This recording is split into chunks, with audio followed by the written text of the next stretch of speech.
안녕하세요. 남인숙 작가입니다. 책 읽어주는 채널. 오늘은요, 과학책을 가지고 왔어요. 자, 보이시나요? 제목. 자, 살아있는 것들의 아름다움이라는 책인데요. 제가 좋아하는 그런 과학책이에요. 저는 생물학에 특히 관심이 많은데요. 동물들의 생태와 움직임을 살펴보면 묘하게도 인생하고 겹치는 부분들이 많아요. 사람도 동물이라는 거 아시죠? 우리가 만물의 영장이라는 이름하에 굉장히 고등 생물인 것 같기는 하지만 우리의 많은 부분들은 사실 그냥 동물이라고 느껴질 때가 많거든요. 동물들의 이야기를 듣다 보면 우리 사람을 들여다볼 수 있어서 저는 너무 재밌더라고요. 오늘 제가 들려드릴 부분은요, 인간이 왜 게으른가? 사실은 우리는 모두가 부지런하게 살지만 본성은 다 게으르지 않은가요? 저만 그런가요? 저도 굉장히 본성이 게으른데 부지런하게 살기 위해서 저 자신이 노력하는 게 느껴지거든요. 동물로서의 우리가 왜 이렇게 게으를 수밖에 없는지, 또 왜 열심히 사는지, 이 모든 것들을 동물의 세계를 들여다보면서 한번 관찰해 보는 거 굉장히 재미있는 작업이라는 생각이 들어서 그 부분을 오늘 읽어드리려고 합니다. 우리 내면의 게으름에 대해서 한 번 더 생각해 보는 시간이 되면 좋겠습니다. 화창한 날 오후에는 나도 모르게 어디론가 가고 싶어지는 것은 인지상정이다. 하지만 그럴 때마다 근면이 미덕이라고 하는 윤리의식 때문에 마음을 다잡을 수밖에 없는 건 역시 사람이다. 그럴 때는 게으름을 피는 것이 지극히 자연스럽고 분별 있는 행동 양식이며 지구에 존재하는 모든 동물들이 공유하는 미덕이라고 생각해 보는 것이 어떨까? 그들의 주장에 따르면 동물들은 거의 대다수가 하루 종일 빈둥거리며 지낸다. 먹이도 먹어야 하거나 먹을 수 있을 때만 먹고 새끼를 낳기 위한 짝짓기도 계절의 변화에 따라 본능적으로 하며 거처 또한 대개 그때그때 상황에 맞춰 마련한다. 사회적인 동물들로 알려진 몇몇 동물들도 아주 가끔씩 동료의 털에서 벼룩을 잡아주는 등의 행동만 하면 사회적 책무를 다한 줄 안다. 그뿐만이 아니다. 대다수의 동물들이 성경의 노동관에 콧방귀라도 뀌듯이 틈만 나면 앉거나 드러눕고 꼬박꼬박 졸거나 어슬렁어슬렁 돌아다니며 게으름을 피운다. 들판에 사는 동물을 뒤쫓아다니며 그 동물의 일과를 기록하다 보면 그렇게 쫓아다니며 관찰을 하는 자신이 한심하게 느껴질지도 모른다. 사실 인간의 노동시간은 동물들이 일하는 데 들이는 시간의 4배나 된다. 가사노동까지 고려한다면 이 차이는 더욱 커질 것이다. 그렇다고 인간이 동물보다 부지런하다고 우쭐대는 것은 무지한 짓이다. 동물의 비활동성을 냉철하게 분석해보면 동물들이 쓸데없이 게으름을 피우는 것이 아니라 나름대로 이유가 있어서 그렇게 한다는 사실을 깨닫게 될 것이다. 동물들이 천천히 걷는 것을 예로 들어보자. 어떤 동물은 귀중한 열량을 함부로 쓰지 않기 위해 천천히 걷고, 어떤 동물은 섭취한 먹이의 소화를 촉진시키기 위해 천천히 걷는다. 체온이 올라가지 않게 하려고 천천히 걷는 동물들도 있고, 체온이 내려가지 않게 하려고 천천히 걷는 동물들도 있다. 사냥감이 되는 동물은 불안해하는 내색 없이 조용히 달아나야 위기를 모면할 수 있기 때문에 천천히 걷고, 사냥하는 동물은 공격하는 순간까지 들키지 않고 접근해야 먹이를 잡을 수 있기 때문에 천천히 걷는다. 이처럼 게으름을 발현시키는 유전자는 없을지 모르지만 게으름을 피우는 것에 대한 합당한 해석들은 언제나 존재해왔다. 동물들이 활동을 게을리하는 원인이 될 만한 것들이 너무나 다양하기 때문에 몇몇 생물학자들은 연구의 방향을 바꾸어 현장 연구자들이 전통적으로 해오던 방식대로 활동을 중심으로 동물의 행동을 관찰하지 않고 동물들이 비활동성을 나타내는 요인들을 밝히려고 노력한다. 나는 이제까지 주로 먹이 사냥이나 짝짓기 같은 활동을 연구했습니다. 그러나 이제는 동물들이 아무것도 하지 않고 가만히 앉아있는 이유가 무엇일까? 라는 문제가 궁금합니다. 확실히 동물들은 연구자들에게 많은 고민거리들을 제공한다. 지난 20년간 세렝게티에서 망원경으로 하루 종일 황갈색 사자들만 관찰해온 학자들의 이야기에 따르면 사자들은 이따금 귀만 실룩거릴 뿐 어떤 행동도 하지 않는 무의식 상태에 빠져 있다고 한다. 사자는 꼬박 12시간 동안을 그렇게 한자리에서 꼼짝달싹하지 않고 있을 수 있다. 사자는 하루에 2~3시간 정도만 걸어 다니는데 그 짧은 시간 동안에 사냥을 하거나 사냥한 먹이를 먹어치우려고 최대한 노력하는 듯하다. 사자가 그렇게 오랜 시간을 누워서 지내야 하는 것도 그래서가 아닐까? 사자는 식성이 좋아서 30kg 분량의 고기를 한자리에서 먹어치울 수 있다. 그러다 보니 먹이를 다 먹어치운 뒤에는 위가 너무 늘어나 비틀거리며 간신히 나무 그늘로 걸어간다. 그리고 그늘에 배를 깔고 누워 무의식 상태라고 불러도 좋을 만큼 깊은 잠에 빠진다. 지칠 줄 모르는 자연의 고개사로 알려져 있는 원숭이도 대개 깨어있는 시간의 4분의 3가량을 빈둥거리며 놀고 밤에는 12시간 내에 잠만 잔다. 벌새는 조류 중에서 생산에 가장 많은 에너지를 투여하는 활동적인 날짐승이다. 그러나 그것도 날고 있을 때의 이야기다. 벌새는 밤에는 잠만 자고 낮에도 10시간가량을 나뭇가지에 앉아 꼼짝도 하지 않는 것으로 밝혀졌다. 비버도 부지런하기로 유명한 동물이다. 부지런하다고 어찌나 소문이 자자한지 영어에서는 비버라는 단어는 일하다 라는 뜻까지 지니고 있다. 그러나 비버가 안전한 통나무집에서 나와 식량을 구하러 다니거나 댐을 짓는 것은 하루에 5시간에 불과하다. 뿐만 아니라 일하는 중간중간에 휴식까지 취한다. 부지런한 줄로만 알았던 비버마저 일을 하다 말고 집으로 들어가서 휴식을 취하는 것이다. 쟁기발 두꺼비는 미국 남서부 사막에서 사는데 1년 중 11개월 동안 지면보다 1m 정도 깊은 땅속에 몸을 묻고 꼼짝달싹하지 않는다. 먹지도 마시지도 않고 배설도 하지 않는다. 쟁기발 두꺼비는 그 기간 동안에 기초 대사량을 활동 기간의 15분의 1로 줄인다. 이 모든 것이 에너지를 보존하기 위해 이루어지는 일이다. 그렇게 휴면 상태로 돌입한 쟁기발 두꺼비를 보고 싶으면 선인장 밭을 파보라. 쟁기발 두꺼비가 움직이지 않기 때문에 돌멩이나 감자를 파내는 것만큼 쉽게 꺼낼 수 있을 것이다. 이솝 우화에는 일벌과 일개미가 대단히 부지런한 동물로 나온다. 그러나 그 동물들이 과즙을 모으거나 집을 청소하는 시간은 낮 시간의 20%에 불과하다. 그 외의 시간에는 할 일을 적어둔 쪽지를 잃어버리고도 걱정조차 하지 않는 게으름뱅이처럼 일은 안 하고 빈둥거리기만 한다. 개미나 벌이 근면한 동물의 대명사로 불리게 된 것은 벌집이나 개미집 전체가 보여주는 번잡함 때문인 듯하다. 벌집이나 개미집은 겉보기에는 쉴 새 없이 움직이는 작은 우주 같다.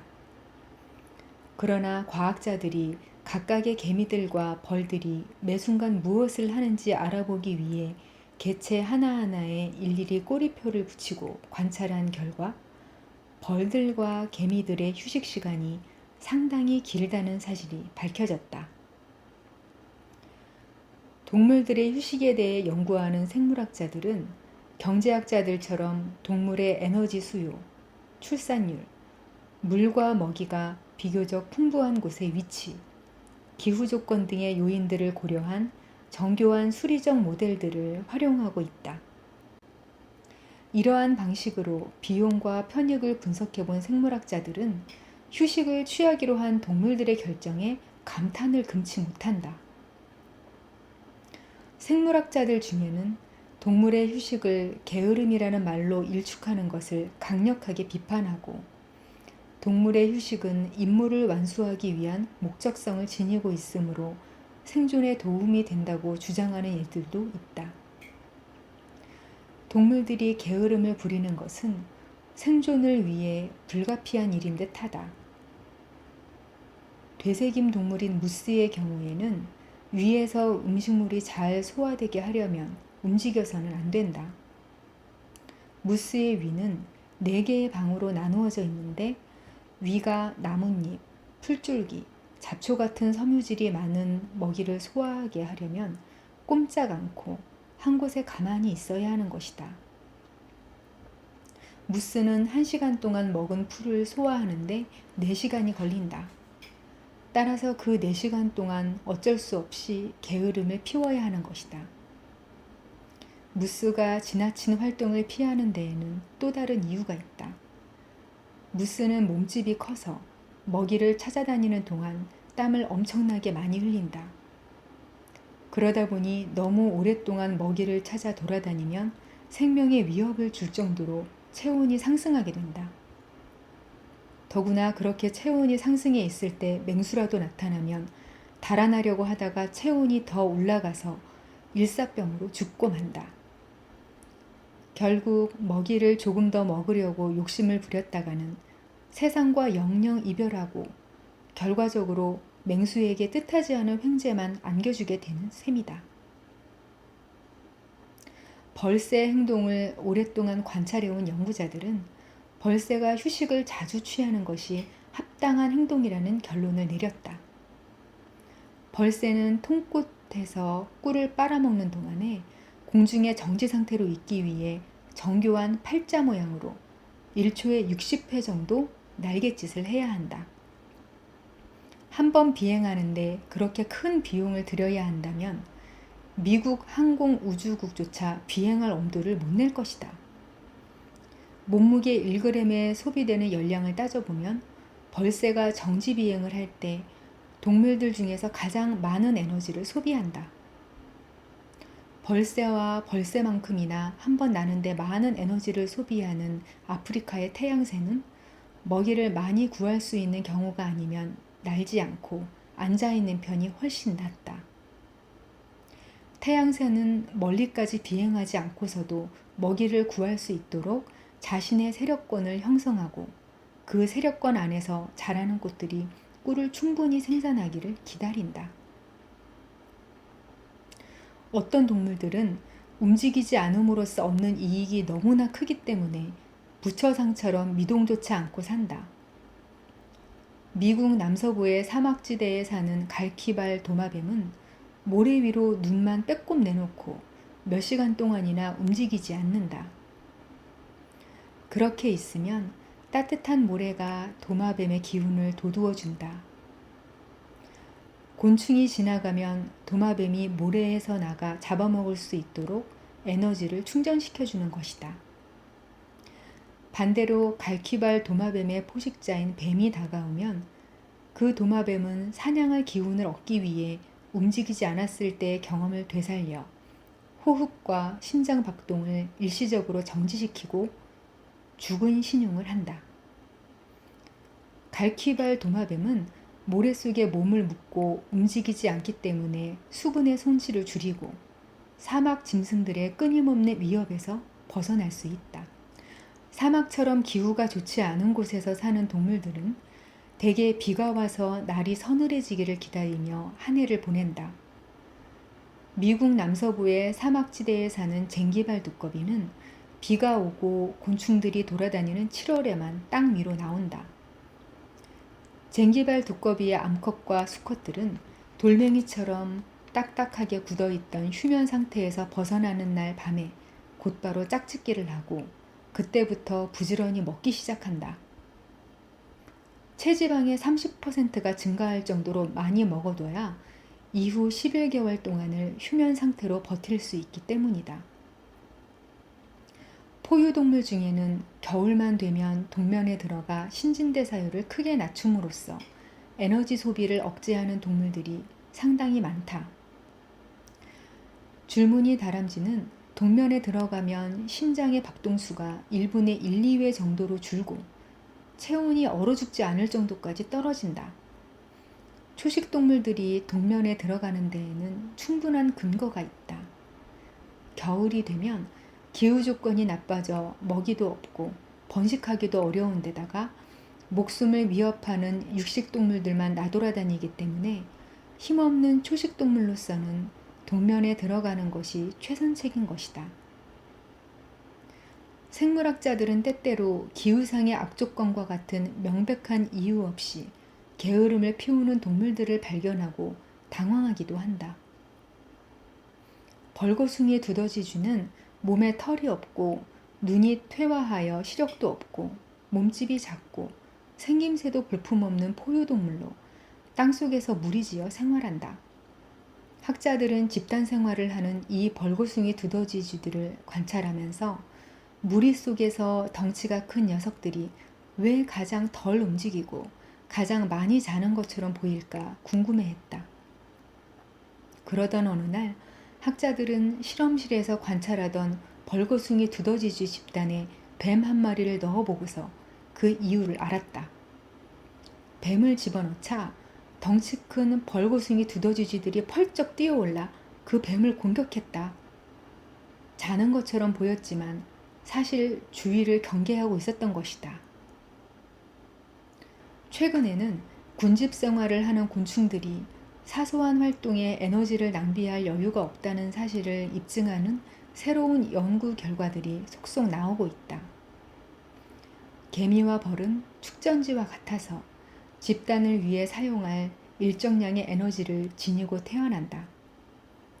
그러나 그 에너지는 재충전이 되지 않기 때문에 빨리 사용하거나 천천히 사용할 수는 있지만 잘 먹고 운동을 규칙적으로 한다고 해서 더 얻을 수는 없다. 결국 열심히 일할수록 빨리 죽게 되는 것이다.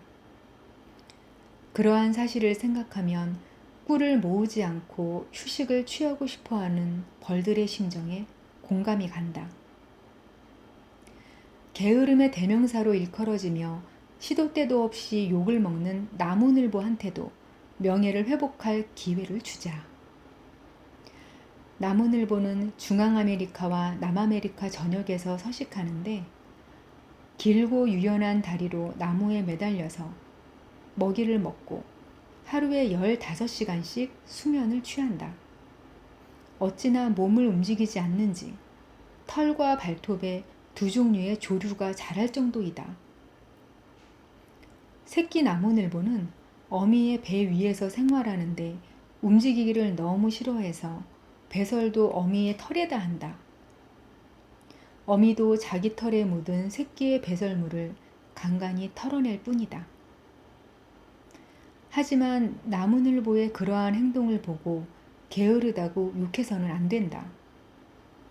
게으름이 나무늘보의 생태적 지위에 적합하기 때문이다. 나무늘보가 아주 천천히 움직이는 것은 포식자의 눈에 띄지 않기 위해서이다. 또 나무늘보의 몸에 붙어 사는 조류들은 나무늘보를 식물처럼 보이게 하는 역할을 한다.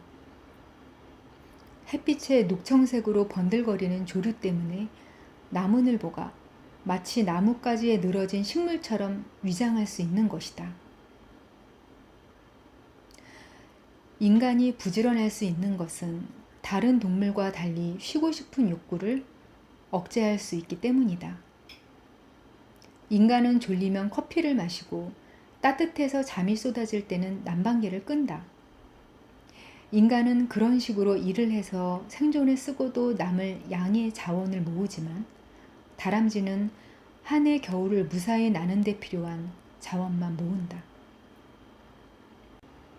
인간이 부지런할 수 있는 것은 다른 동물과 달리 쉬고 싶은 충동을 억제할 수 있기 때문이다. 인간은 졸리면 커피를 마시고 따뜻해서 잠이 쏟아질 때는 난방기를 끈다. 인간은 그런 식으로 일을 해서 생존에 쓰고도 남을 양의 자원을 모으지만 다람쥐는 한 해 겨울을 무사히 나는 데 필요한 자원만 모은다. 인간의 그러한 무력은 대개 문화적인 훈련에서 비롯된 것 같다. 사냥이나 채집을 통해 자원을 획득하고 그렇게 획득한 자원을 대체로 그날그날 소비하는 동물들은 하루에 서너 시간만 일한다. 사실 일밖에 모르는 사람들까지도 일하지 않고 빈둥거리고 싶어하는 선천적인 욕구를 지니고 있다는 사실을 무시할 수 없기 때문에 게으름을 유교, 대식과 함께 일곱 죄악의 하나로 여기는 것이 아닐까? 자, 여기까지 살아있는 것들의 아름다움을 함께 읽어봤는데요. 이 책에는 방금 이야기를 한 게으름에 관한 내용뿐 아니라 동물들의 여러 생태에 대해서 굉장히 재미있는 내용들이 많이 있어요. 의외의 그런 생물학 세계를 흥미롭게 만날 수 있는 책이니까 한번 읽어보시길 권합니다.